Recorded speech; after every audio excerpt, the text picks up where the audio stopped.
Welcome back to the breakdown. Today we're going to be taking a look at UGREEN's 45 watt dual USB charger here. Increasingly, as phones do not come with wall chargers anymore, they're coming with faster and faster, higher wattage chargers. Think of wattage like a garden hose. The bigger the wattage, the faster the power can go through it. For example, a garden hose will fill a pool, it'll just take a very long time. A fire hose with more water going through it will fill the pool a lot faster. And that's how wattage works on cell phone chargers. And that is where this comes in. Increasingly, phones are 20 watts or more, and you probably only have a 5, 10, or maybe even an 18 watt charger. This will allow you to max charge two iPhone 13s, for example, a Pixel 7, and more, get the max charge and do both of them very rapidly. We're going to talk about the pros and cons of it and a whole lot more here in a second. First, a few disclaimers. This was not a review unit. I did buy my own money. Keep that in mind. Second, pricing on this changes so rapidly, I hate to give you a price and have it be wrong. I'll put a link to it in the show notes down below and in the first pinned comment. You can find it on Amazon there. If I don't happen to answer any questions you have, leave me a comment. Let me know. I'll do my best to answer them in the comments down below. And lastly, could you help me out? Could you help me grow this channel and support my family? All you have to do is hit that subscribe or hit that thumbs up. Doing one or both lets YouTube know you enjoy what we do here, so YouTube recommends our videos to more people, helping me grow this channel. With that said, let's start off this review just by looking at the plug, and I'll show you everything that comes with it and more here in a minute. But it's a pretty standard plug, two USB-Cs, nice foldable prong here for travel with it. It's not the smallest plug I've ever seen for 45 watts, but it's a reasonable mid-size. And it's two USB-Cs here. Let's take a look at everything that came with this, and I'll talk about the pros and cons of this here in a minute. One of the biggest things here to know, though, is the fact that it's 45 watts in total, which means you're not getting 45 watts each. It's 45 watts together. So, for example, 45 watts is enough to charge mini laptops on the market. Some do go more like MacBook Pros, for example, need more than that. But that only works if you only plug in one device. The S22 Ultra, for example, also is a 45 watt device.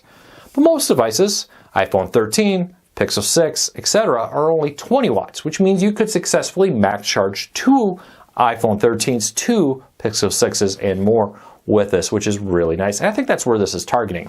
Even the Nintendo Switch only takes 18 watts. You could max charge two Nintendo Switches through this plug here with it.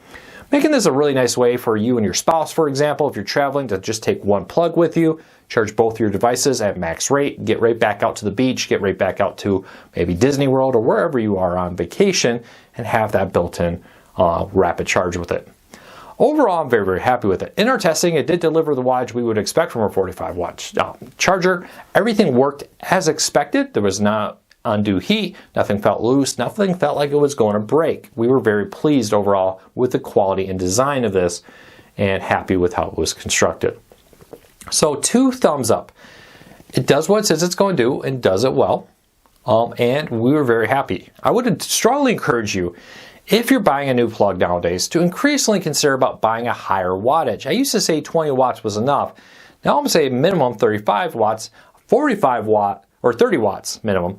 45 watts like this is more ideal, even a 65 watt, because this means that you're more future-proof. As phones become higher and higher wattage, you don't want to be running out and buying a new wall plug every time you buy a new phone, because the new phone has 30 watts or 45 watt built in, and your wall charger is only a 20 watt. It really does make a difference. It can significantly speed up the rate of charging, but there's a catch. Most phones have a protection built into them to slow down the charging as the battery gets closer to being 100% full, so that it doesn't damage the battery by overheating it, overcharging it, whatever you want to call it. Which means that 45 watts is the first 50% of it on the S22, for example, or the iPhone 14 or Pixel 7 will all, once they hit about 50% charge, slow down. That's why that first 10% charging goes a whole lot faster than the last 10% charging. I sometimes get comments in my reviews saying, hey, I used a wattage charger, it didn't get up to 45 watts. Your cable or your phone may not be capable of going up to 45 watts, but more importantly, it's probably because your phone was over 50% charged, and then it starts slowing down to protect the battery. And that's really meant to be like, hey, I'm down to 5%. I want to quickly get as much power as I can, get back up to 50%, get back to the beach, get back to the concert, wherever it may be. And that's what you need to know. So keep that in mind, because I often get comments about, hey, well, it's not giving me 45 watts.